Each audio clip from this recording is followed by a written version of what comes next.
Baruch atah Adonai Eloheinu asher kitanu mitzvotav v'tzivanu la'asot divrei Torah. Praise to you, Lord our God, ruler of the universe, who has made us holy with your commandments and commanded us to busy ourselves with the words of Torah. So, as a recap from last time that we met last week, Tzipporah, on one foot, since we are learning about Tzipporah tonight, she was the daughter of a priest of Midian who was named Jethro. When Moses fled Egypt after killing an Egyptian taskmaster, he eventually married her. Midian is in modern-day Saudi Arabia on the eastern shore of the Gulf of Aqaba. Last week, we looked at Act 1. So in Act 1, Moses flees to Midian from Egypt. The priest of Midian's daughters come to get water for their sheep. Other shepherds drive them away. Moses helps them water their sheep. And then when they go back to their father, he's like, why did you get done so quickly? They're like, there was an Egyptian who helped us. And so then their father says, no, invite him to come back. He clearly has no place to stay. So he comes back and he marries Tzipporah, and they have a son named Gershom, which means, which is related to the saying, I have been a stranger in a foreign land. So that is what we talked about last week. And Gary Bolenke wrote a midrash, a modern midrash, after our class last week. So I'd like to ask you to read that if you're willing, Gary. Sure. Okay, this covers the first half of last week, verses 16 through 20. So it's a midrash. My father Ruel bemoaned not having sons, but I always responded, you don't need sons. You have strong and healthy daughters. There was one time when I was proven wrong. We were 7 sisters, the youngest still children, and they were 4 shepherds and much larger than us. We had risen early to graze our sheep, but the sun was already blazing and they needed water. The shepherds had taken over the well and blocked our path. At 19 years, I was our father's eldest daughter, told them who he was, and ordered the shepherds to leave. They laughed at me, so I tried to push them out of the way, but they threw me to the ground. One shepherd said, I don't care if the Jethro is your father, girl. There's more of that to come if you don't let us water our flock. You can use the well when we have finished, and laughed again, if there is any water left. We had no choice but to step back and let the shepherds take the water from the well, dug by my father and his Midian brothers many years ago. We sat fuming on nearby rocks, sweating under the hot sun. Like an apparition, a man appeared from the wilderness to the west. He was tall and thin, with muscular arms and a face burnt from the sun and wind. I couldn't tell what he looked like under all that dust, but thanked the gods for his arrival. He waved his staff at the shepherds and spoke with a strange voice. I could understand most of his words, though his pronunciation was unlike ours. The men stealing our water, however, understood his meaning. Where are your manners, he said. You shepherds must wait and let the women water their flocks. Try to stop us, said the shepherd with the longest beard. You look like a dirty beggar. He raised his staff in defiance. The foreign man wearing Egyptian garb swirled his staff in ways I had never seen, and the shepherd was struck, tripped, and lying on his back with the staff at his throat. I said, let them have the water first. Is there anyone else who wishes to challenge me? The Egyptian spoke with confidence and no sign of anger. Emboldened by what we had seen, my 6 sisters and I raised our staffs and edged closer to the shepherds. They backed away and took their flocks with them. The water is now yours, the Egyptian said. No, sir, I replied. You go first. Drink to your fill and cleanse yourself. We are in your debt. He thanked us, drank deeply, washed his face and hands, and then helped us water our flock. Who are you? I asked. Where are you from? My name is Moses, he answered. I am a wanderer from the west. We were near the trade route, and I had seen many merchants and travelers. Though his dress was that of an Egyptian, his face and coloring were like no Egyptian I had ever seen. Your clothes are Egyptian, but not your face or your language. My people are from Goshen, which is part of Egypt, he said. I have never heard of Goshen. Why have you come here? He sighed, looked to the west, ignored my question, and said, thank you again for the water and for the company. Though he spoke to all of us, he bowed and then stared at me. It was a pleasure to meet you. I was embarrassed and lowered my eyes. With his staff in his hand, I watched him disappear to the east. He was a handsome man with a kind face, and I was sad to see him leave. When we arrived home, my father asked, why have you returned early? I answered, we had trouble with some of the other shepherds, but an Egyptian helped us drive them away from the well and water our flock. Where is he? My father raised his voice. Zipporah, you are the oldest, and we're in charge. Have I not taught you manners? Fly now, like a bird. Find him and invite him back here for a meal. Don't take no for an answer. I must thank him properly for helping my daughters. I grabbed my next oldest sister and we ran through the wilderness till we caught up with the man. Short of breath, I gasped, you must return with us. My father wishes to thank you properly. That is unnecessary, he said. Please, sir, my father Ruel insists. We don't want to come back empty-handed. He touched my face with his rough fingers, and I felt as if my heart was bursting. He asked, what is your name? Blushing, I answered, Zipporah, daughter of Ruel, priest of Midian.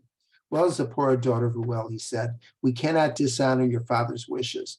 He paused for a moment and looked past the flat wilderness, over the water, and toward the mountain and sands to our west.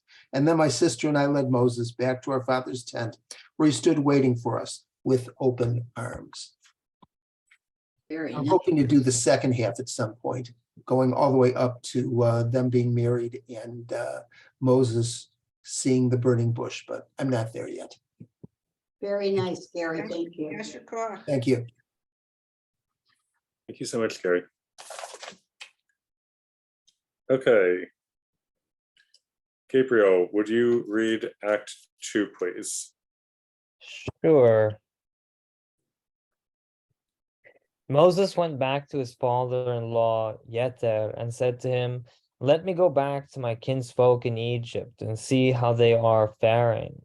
And Jethro said to Moses, go in peace. Hashem said to Moses in Midian, go back to Egypt, for all those who sought to kill you are dead. So Moses took his wife and sons, mounted them on an ass, and went back to the land of Egypt. And Moses took the rod of God with him.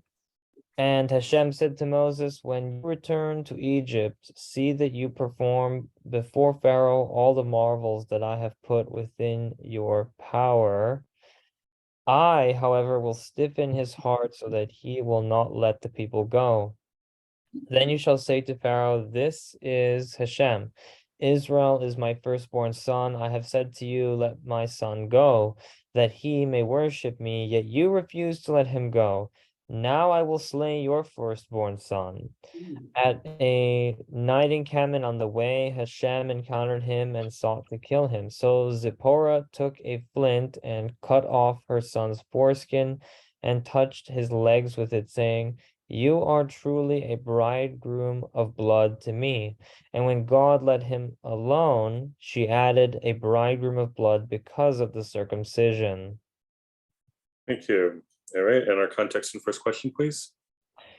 Sure, context. This is from Exodus after the burning bush encounter that Moses has with God. Yeter is yet another name for Jethro. Note that by now Moses has had a second son with Tzipporah, Eliezer. Okay. Oh, I can't see the question. You scroll down a little bit. Thank you. At what points could this part of the story have turned out differently? Thank you. No problem.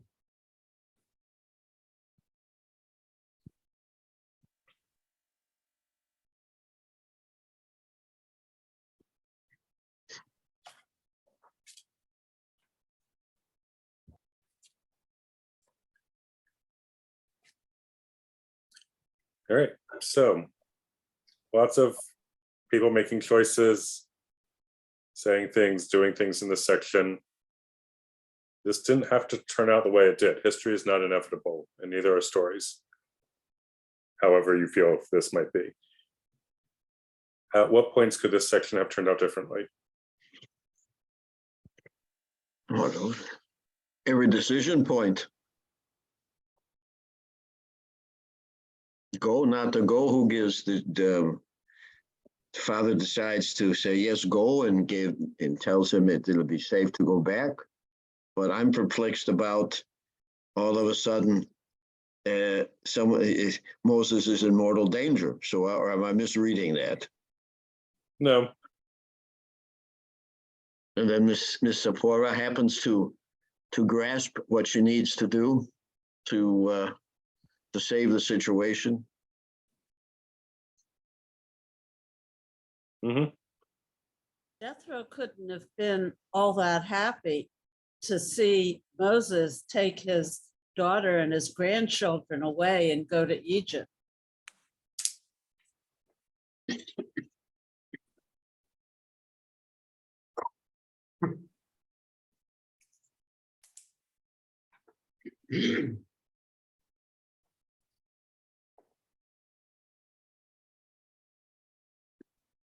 That's a good point. Why might Jethro have given permission anyway?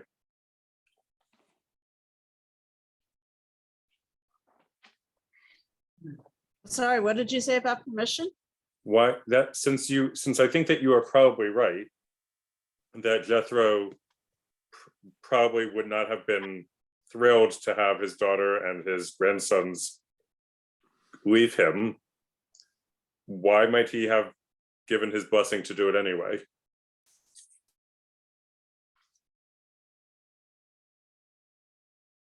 Do we really think that Jethro could have prevented Moses from going back with his wife and children? I don't think he could have prevented it, but it's always nice to have the blessing for safe travels and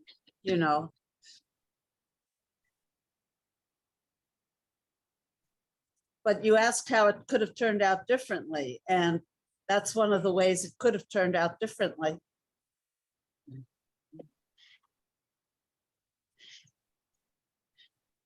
I mean, in terms of, actually being able to prevent it, there would have been reason for Yitro, the spiritual leader of the entire community in which Moses was residing, to think that he could have exerted significant pull to keep him there. I mean, with, God in the picture, obviously that couldn't have happened, but this could have been at least a source of major conflict, if not,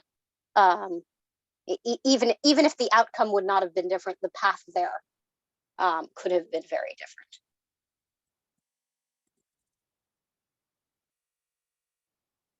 David, since Adonai wanted Moses to go back and free the people and talk to Pharaoh, why would he all of a sudden have decided to try and kill him on the way back just because he hadn't been circumcised?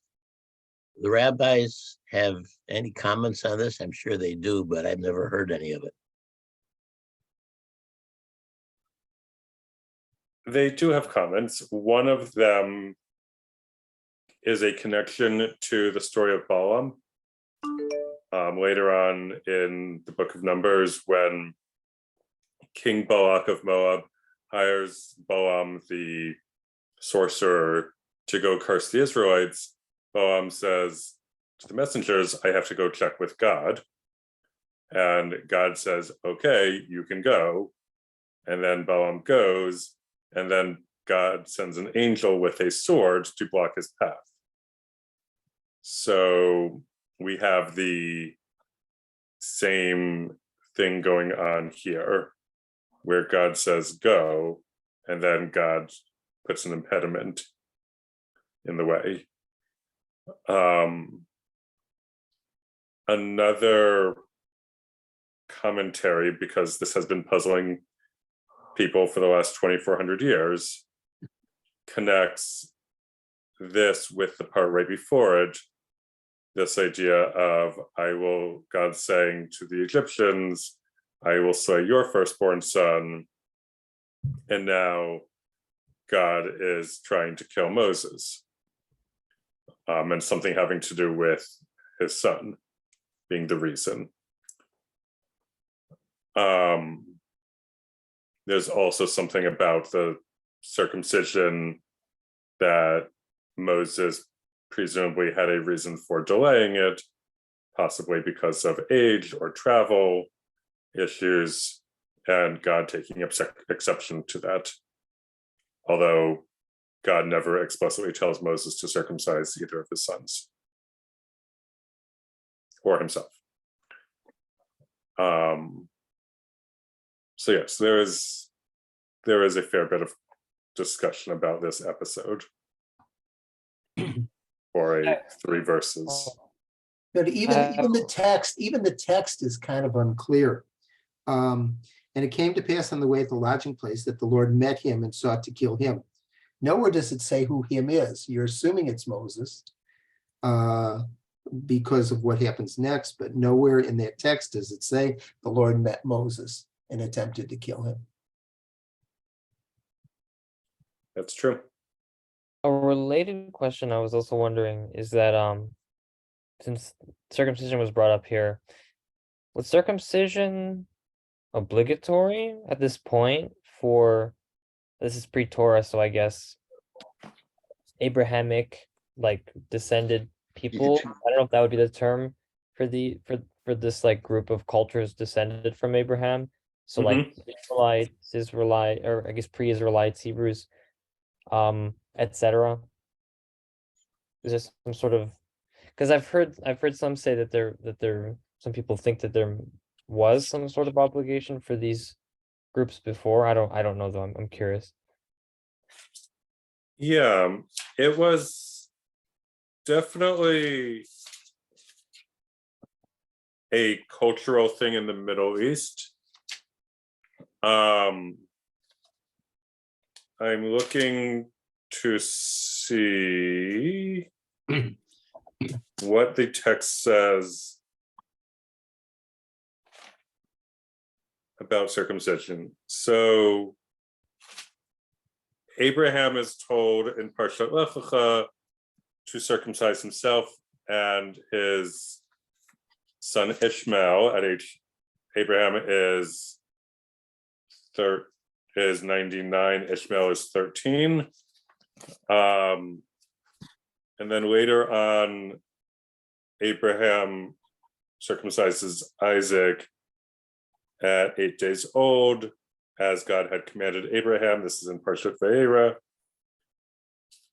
I don't know that we see this again. It's possible I'm missing another reference, but I don't know that we get like an explicit mention of Jacob or any of Jacob's kids being circumcised. And then it comes back with, after the Israelites cross into the land of Israel under Joshua, that everybody gets circumcised there. So I'm possibly missing a reference, but I don't know that we can say that from the text it is definitely mandatory. However, I am happy for somebody to put in the chat something from the text proving me wrong. And I'm suggesting we move this conversation to the chat because there is much to discuss here. For context, I'm just wondering pre-Sinai. It was like, yeah. So thank you. Yep. I don't understand why God, Hashem encountered Moses and sought to kill him. Moses isn't a firstborn. That's true. But his son was a firstborn, the one that Tzipporah circumcised, no? No, Well, it's that's supposed to be well, the that's second what I'm one. trying to figure out. Is it says Hashem encountered him and sought to kill him? Who are we talking about? But it says in line 22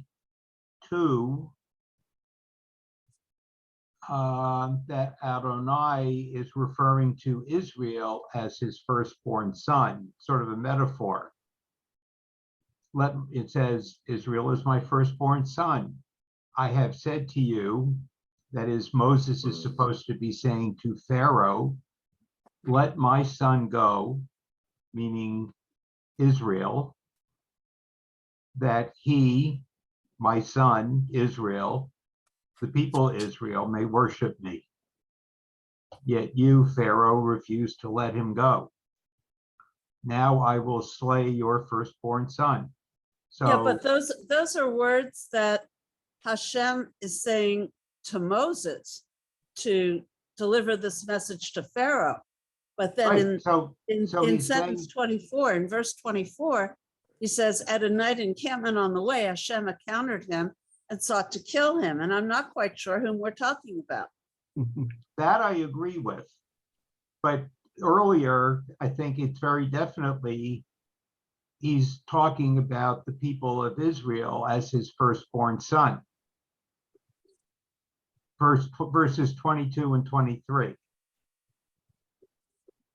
Yes, I don't think 24, there is a shift, and we don't know. It seems to me that in this instance here, they're talking about Gershom, and because Gershom wasn't circumcised, and I think, I don't know, either Moses didn't want to do that because he was going on this trip with his wife and young child. So Zipporah took it upon herself to do the circumcision, and it was a way see, of yeah. protecting the son and from harm. That makes more sense. it could also be Eliezer. Because in verse 20, it says, so Moses took his wife and sons, plural. So it's unclear which son needed circumcision. More likely Gershom, but it could be either one of them.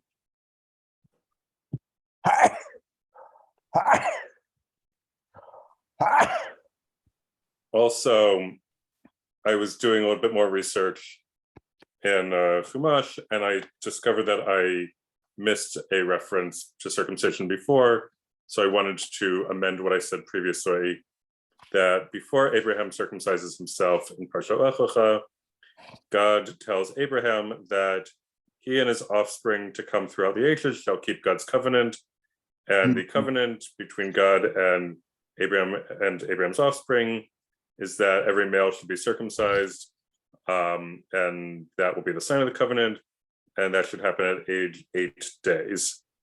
And any male who is uncircumcised fails to circumcise the flesh of his foreskin, that person shall be cut off from his kin. He has broken my covenant. So it appears I was wrong, and that may have some bearing on this story. Okay. Thank you. You're welcome.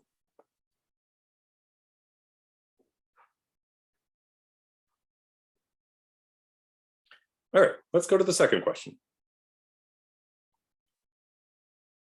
How might Tzipporah have felt about Moses' plan to return to Egypt?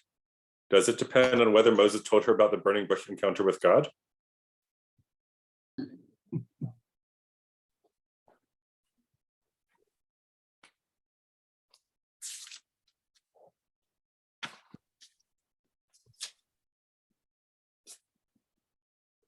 The text doesn't give us any clues.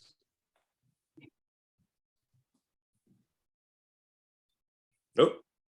So if the text doesn't, so the rules of Midrash are that if the text doesn't tell you one way or the other, you can make up anything you want that doesn't flatly, that isn't contradicted by the text. So I am giving you all permission, therefore you all have permission to make up the world's newest Midrashim right now. How might Tzipporah have felt about this? As I recall, according to Rabbi DeMille, he did tell Tzipporah about the burning bush. No, Rabbi DeMille. I think she was used to doing what men told her to do. Her father told her what to do. She did it, and it just says Moses took his wife and son, so she just went along with it. I don't think in that day and age, a wife had much choice. If her husband decided to do something, she had to go along with it. Right, correct. She may have had to go along with it, but she may not have been happy about it. I mean, I could imagine being in her position and Moses comes along and says, you know, we're going back to Egypt. And she goes, we're going back to Egypt? You're going to take me away from my family She's not from Egypt, right? and everything that I know, and you're going to take me back to this country that you ran from, where they're out to get you? Are you kidding me?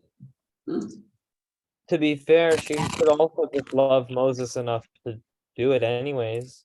Oh, how romantic. People do seemingly crazy things for love, so why couldn't that be the motivation here?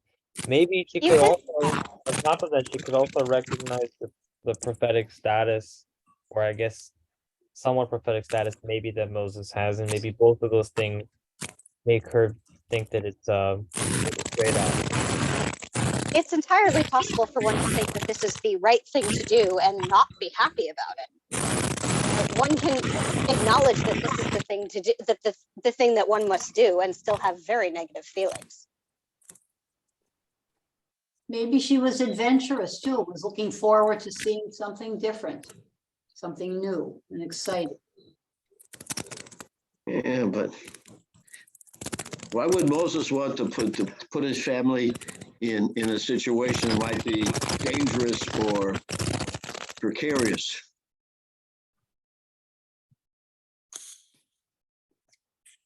I know if I was going some places where I went to work, I would certainly would not bring my wife and children with.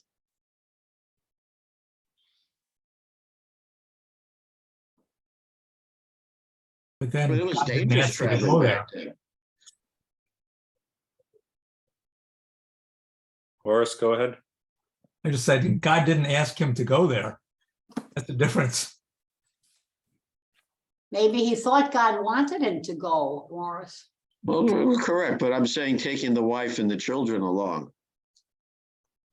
Yeah, but Charles, you can communicate with your kids and your wife while you're far away. In those days, he could. Moses wouldn't have been able to. Yeah, I know. I'm just being a devil's advocate, just to think of try to look at it from a different angle.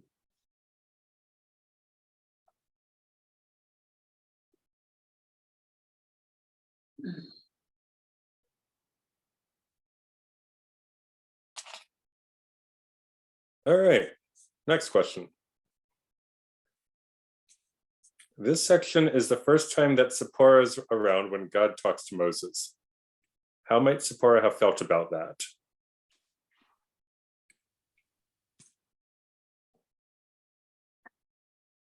Fearful, in awe, it could be either. Unsure. Because that's not her God, right? Right. Who is that talking to you, Moses, and where is he hiding? Right. I can't see him or it.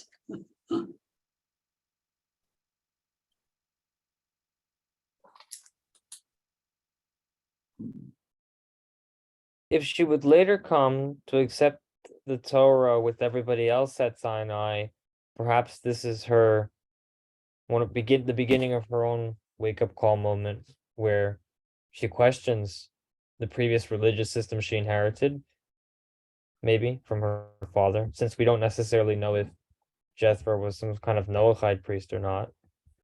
Mm-hmm. Didn't we say last week, though, that Moses was already an older man at this point? By this point, yes, Moses Yeah. is definitely older. Right, because Probably. yeah, he had kids then. I was thinking it was like Charlie Chaplin, having babies when he was a really old guy. Yeah, I think he was 80. Right. Which means that his sons may have been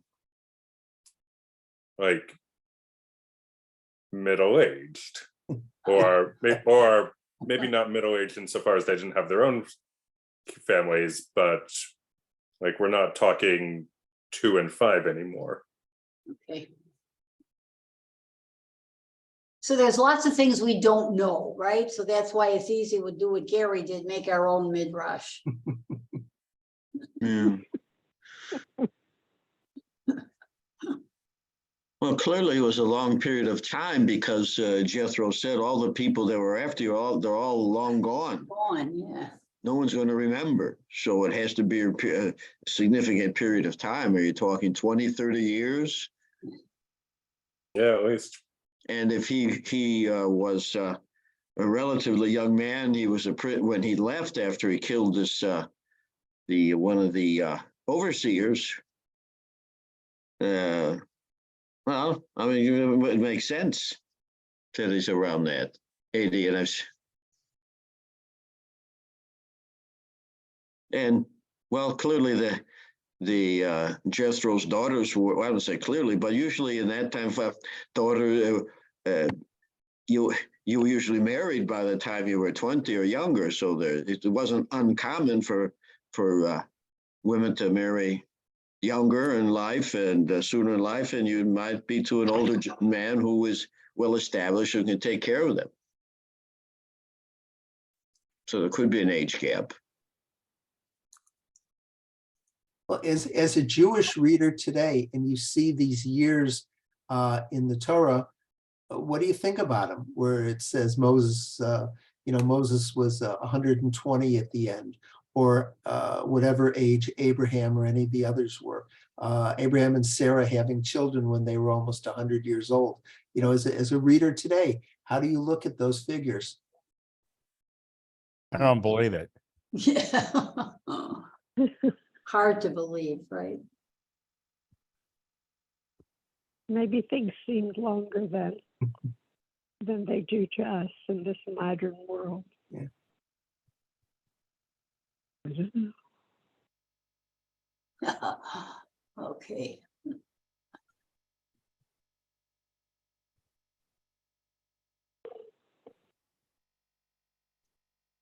All right, next question. Why might Tzipporah saving Moses' life have made him her quote bridegroom of blood? What effect might that have had on their relationship? Zipporah. Wait.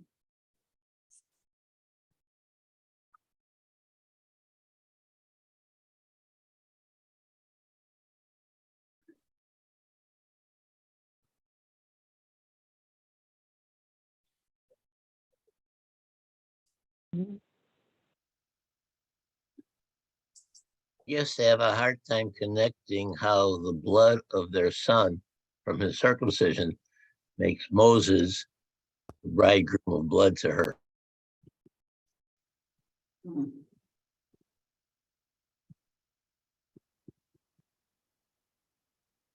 I mean, is this the only time we actually hear her speak? I think so. Oh, we heard her speak when the beginning when they first met. Yeah, when she told, Yeah. yeah, with her father and with Right. him and with her father. Right. Oh, yeah. Did we?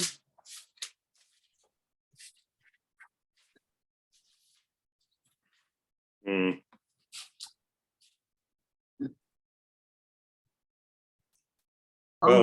Are we sure that she is saying that he is her bridegroom?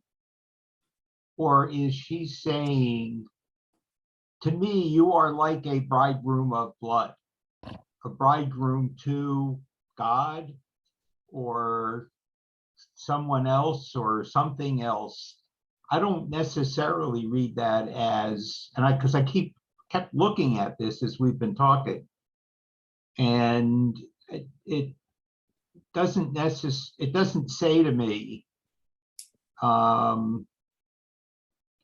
it's her, he is her bridegroom of blood,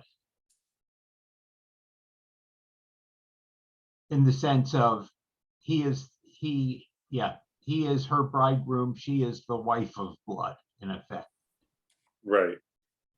So looking at the Hebrew, ki chatan damim ata li, because a chatan, which is usually translated as bridegroom, although occasionally it has other meanings, of blood, you are to me.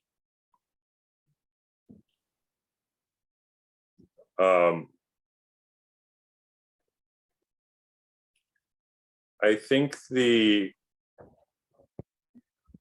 most, I don't want to say the most likely, but the simplest explanation of this phrase seems to imply that he is her bridegroom of blood.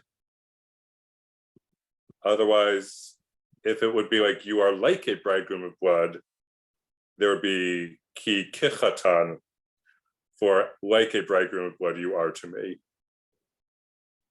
Well, is he Moses, or is he the son who's the bridegroom of blood? Well, Not clear. it doesn't say whose legs are being touched. It doesn't say who she is talking to. Let's just touch his legs. Yeah. The whole incident is of course very mysterious in so many ways, but for what it's worth, Rashi, who's probably read it more often than I have, says the feet of Moses. He says that directly, and that does seem to be the most, would everyone not agree, the most normal way of reading this. You have a little baby, or maybe it's not a baby, but you have a child and you have a man that I think the rabbis worked the arithmetic out at 80 years or something like that. Mm-hmm. And I think someone put that in the chat too. I think it was, I'm sorry, I don't know. And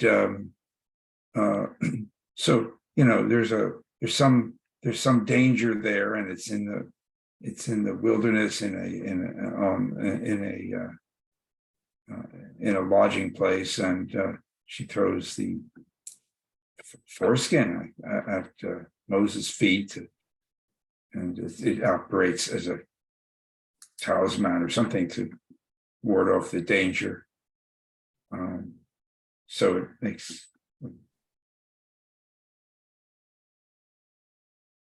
That's all I have. It's such an odd little story. It kind of takes us out of the rest of the narrative. I mean, why do you think this was put in here at this point? What was the purpose of putting this in here? I don't know. No matter what the circumstances are, you must have circumcision. But why here?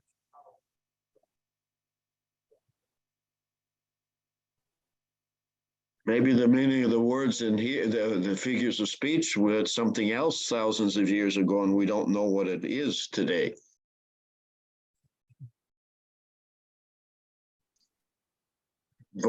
Usages change. It seems very odd to me, the whole phrase.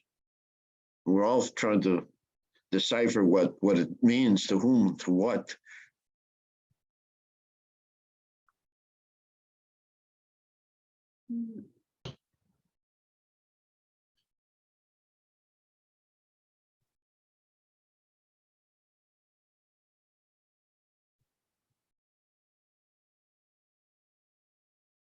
All right.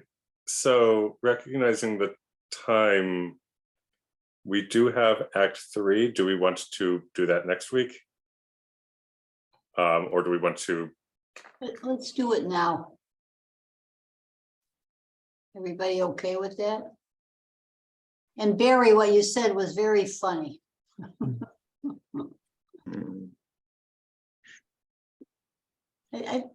We have 10 minutes. We could do it. Yeah.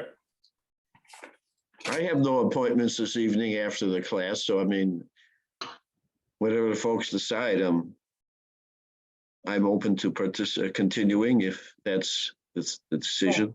Sure. All right. Here we go, Act 3. Carol Koenig, would you read this, please?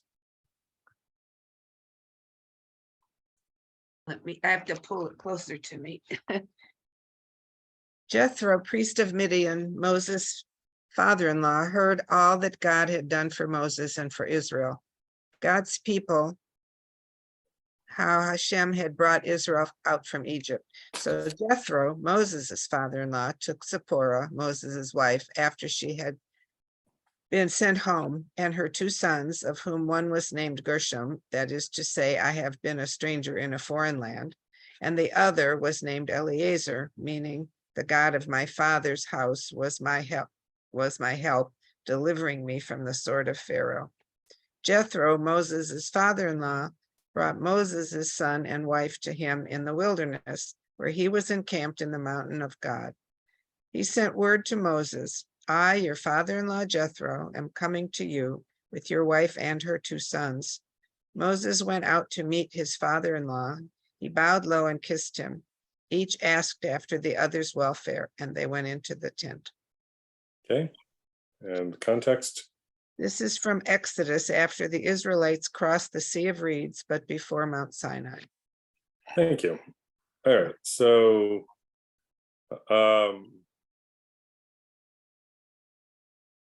I'm going to pose all 4 questions and you can respond to whatever you want. Question 1, at what points could this part of the story have turned out differently? Question 2, if you were Moses and your father-in-law had just arrived with your wife and children after a long separation, who would you spend your first hour with? Question 3, how do you think Tzipporah felt about Moses' choice to ignore his wife and children in favor of only greeting and spending time with his father-in-law? And question 4, the Torah doesn't say when Tzipporah and the boys were sent back to Midian. At what point might they have been sent back, and how might Tzipporah have felt about that? I think out of respect, the father-in-law returned his family. So yes, I think he would spend some time with him, not just ignore him and spend time with the wife. I think this is appropriate. Honor your elders, and besides, it was taking good care of his most loved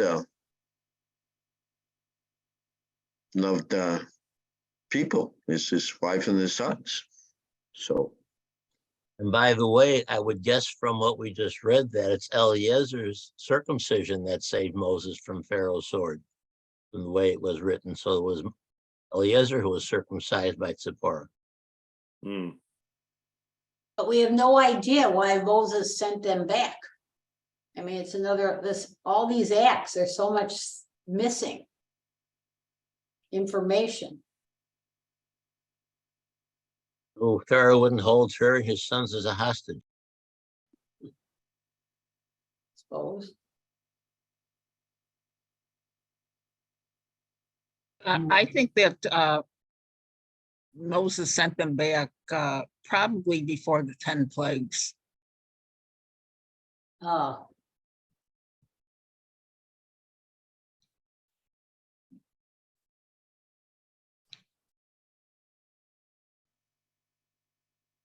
How might Tzipporah have felt about that?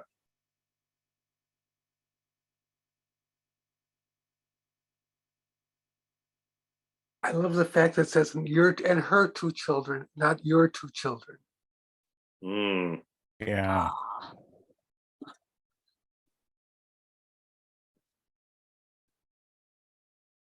You must have felt like a single mother.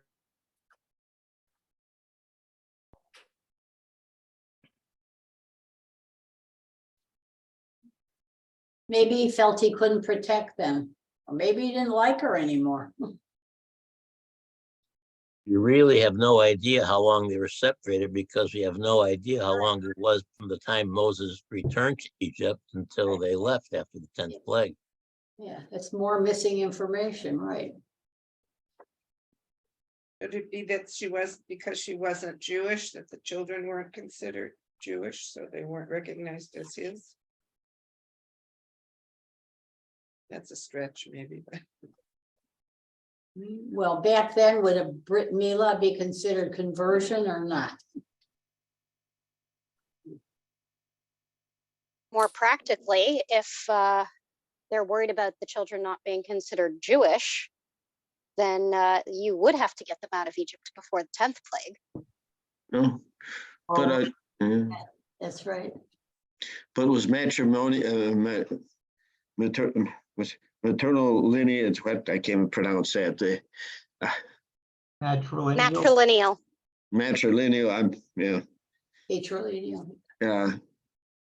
Descent. It wasn't necessarily current at that time. After all, the first our first fathers were marrying women that were not at all Jewish. They were from the same family, but other than that.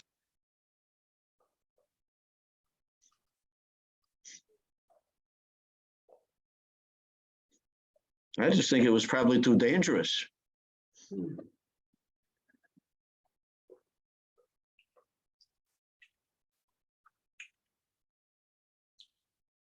Maybe Tzipporah said that it realized that you should go back and keep the boys protected.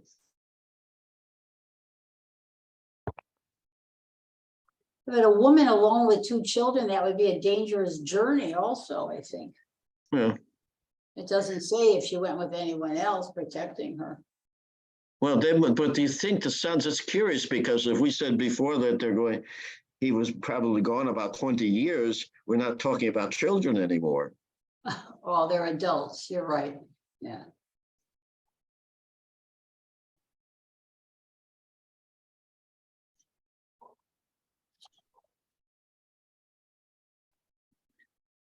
Okay, recognizing the time, I'm going to show you what's next. Okay. We have an epilogue with Zipporah, where in the book of Numbers, Miriam and Aaron speak negatively about Moses in some regard having to do with his wife. Yeah. And so some of the rabbis, and since it doesn't talk about Moses marrying anybody else, it is assumed that his wife is Tzipporah. So some of the rabbis try to give Miriam the benefit of the doubt about this.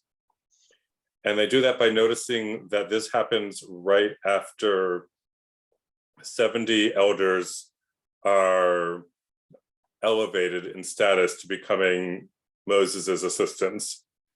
And so the rabbis imagine a scene where Miriam says how wonderful it is for these elders that they've had a promotion of sorts. And Tzipporah responds, yes, but it is unfortunate for their wives because now they will ignore their wives just like Moses has ignored me. And so then Miriam speaks negatively about Moses, and she does so publicly. And that is why, according to this interpretation, she's speaking not against Zipporah, but against Moses' choice of how he balances his work and his life.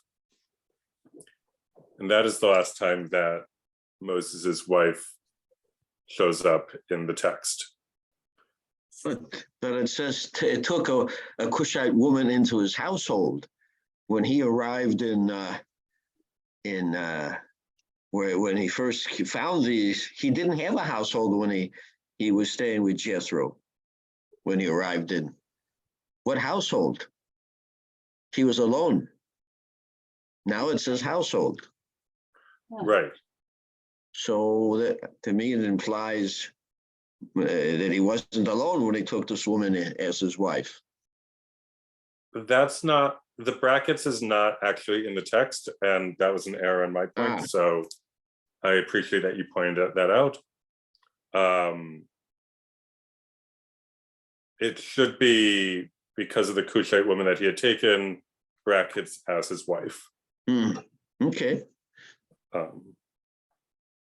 Although the household may have been himself and his camping gear. Okay. Yeah.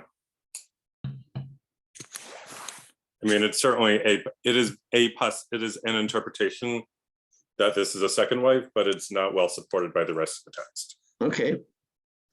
All right. After this, we have an appendix where we have the Prince of Egypt. So this is a cinematic midrash on Tzipporah. And somebody, not me, has gone through and found the best scenes of Moses and Zipporah together, and they put them into 2 YouTube videos. But look how young they look. Mm-hmm. That's funny. And in the movie version, they imagine that Moses and Zipporah had previously met when Moses was growing up in the palace, and Moses enabled her escape. They also do some midrashic work with how Moses and Zipporah might have courted, so to speak, before they got married. And they imagine Moses telling Zipporah about his encounter with God. They also contradict the text by having Zipporah stay with Moses the whole time, and there are no kids involved, which makes it a lot simpler. And they do play with how Tzipporah and Miriam get along as the 2 women in Moses's life about the same age, or the same generation. So it's an interesting midrash, definitely worth investigating. It has nothing to do with the original story.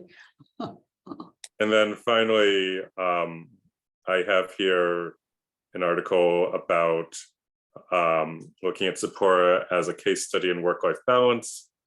For those of you who get the Har Zion monthly bulletin, you can read my article in advance before it comes out because I've put it in the source sheet. Good.